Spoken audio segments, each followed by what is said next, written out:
Si je me sens souvent confus et déconcerté en présence d'une personne, cela peut être un signe de manipulation psychologique ou de gaslighting. Il est important de ne pas chercher à rationaliser leur comportement et de ne pas leur trouver d'excuses car leur intention est de m'affaiblir pour mieux m'exploiter. Les manipulateurs ont souvent recours à des situations perdantes et à des injonctions paradoxales pour semer le doute et me désorienter. Pour développer mon discernement, je peux demander des précisions lorsqu'il y a de la confusion, prendre le temps de réfléchir avant de répondre à une demande qui me met mal à l'aise, chercher des opinions extérieures et savoir mettre des limites claires. Ces compétences se travaillent dans le temps et il est normal de faire des erreurs au début. J'apprends comment faire face à une personne manipulatrice lorsque j'ai besoin de précision dans une conversation. Je dois rester calme, factuel et objectif, sans me mettre sur la défensive.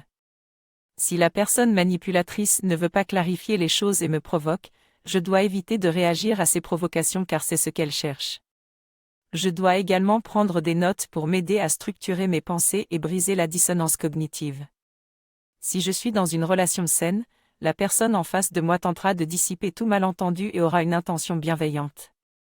Toutefois, avec une personne manipulatrice, je risque d'être attaqué, jugé et accusé. Il est donc important de savoir comment les reconnaître et se protéger. J'ai appris qu'il est important de prendre des notes pour garder le contrôle lorsque l'on est confronté à une personne manipulatrice. Il est conseillé d'y écrire des faits objectifs et de ne pas se laisser influencer par les mensonges de cette personne. En écrivant, on active notre réflexion et notre raisonnement logique. Ensuite, il est aussi important de se connecter à son corps en respirant calmement, en faisant de l'exercice ou en pratiquant des activités créatives pour rester centré. Il est également recommandé de se confier à une personne de confiance pour obtenir un regard extérieur bienveillant. Pour finir, il faut s'apprendre à avoir confiance en soi, à apprendre à se connaître soi-même, à s'accepter et à s'améliorer continuellement.